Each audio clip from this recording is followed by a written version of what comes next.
This is 6 Minute English from bbclearningenglish.com.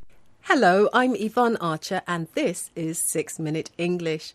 Today I've been joined by Alice. Hi, Alice. Hi, Yvonne. Now, Alice, everyone seems to have something to say about estate agents, or as they're known in the United States, real estate agents, the people who help others to buy or sell houses or flats. But what would you say about the language they use?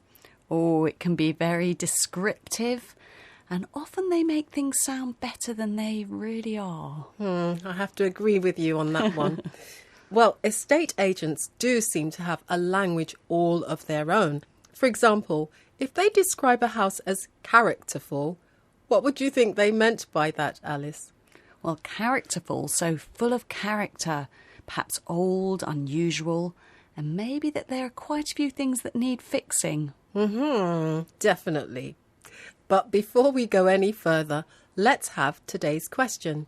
There are lots of old houses in London, Alice, but do you know anything about the smallest house? The smallest house? I don't. Well, the smallest house was built in 1805 in central London, and it's said that it was used by people who were watching out for body snatchers, people who stole bodies from the nearby cemetery for medical examinations. Anyway, can you guess how wide that house is, Alice? 2.4 metres, 5.6 metres, or 1 metre wide?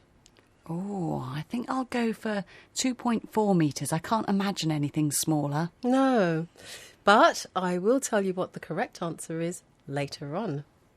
So, we've already heard some language used by real estate agents, but what about some of the other things they write in advertisements?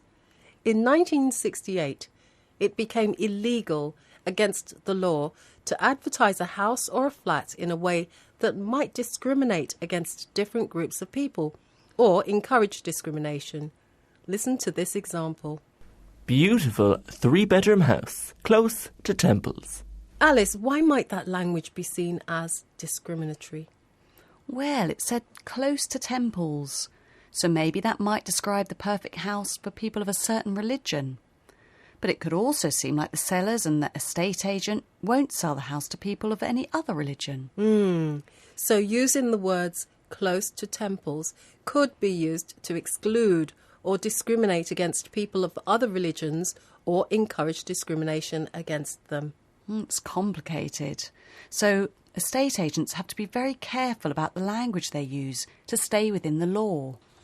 Now, one of the most interesting uses of language in estate agent adverts are the synonyms, finding words which mean the same thing. So, for example, how many ways can you say the word small without putting people off? Here's Paul Bonnet, an estate agent who said that for the past 30 years, the vocabulary estate agents use hasn't changed much. You've got the compact, you've got the bijou, you've got the delightful, you've got the attractive, you've got the panoramic. So there we heard words that lots of estate agents use. Alice, can you explain them for us, please? Yes, we heard compact, which means that it's quite small, but everything that's needed can still fit into it. We heard bijou. That's more elegant, means that the apartment, the flat, is small and elegant. And what about panoramic? Well, that means there's a good view of the area, so you can see all around you from the flat.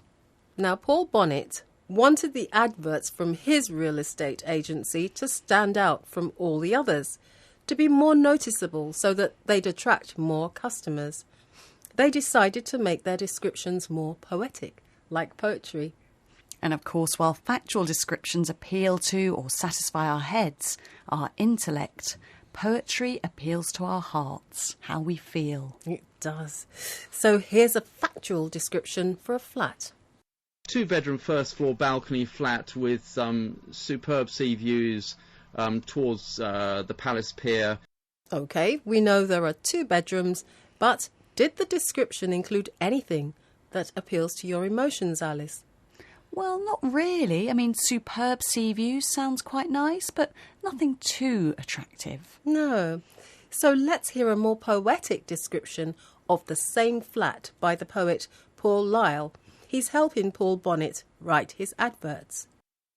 The room fills your eyes with air and space. The first thing you see is the sea meeting the sky. The windows lead out onto the terrace, taking you above and beyond with room to breathe. Would you be interested in viewing that flat, Alice? It sounds lovely. Filling your eye with air and space. So, adverts that appeal to our emotions but are also accurate and fair seem to work quite well for us, don't they, Alice? They do. Now, earlier, I asked you how wide the smallest house in London is, and what you said was... I think I went for 2.4 metres. Oh, it's actually 1.05 metres wide, really narrow.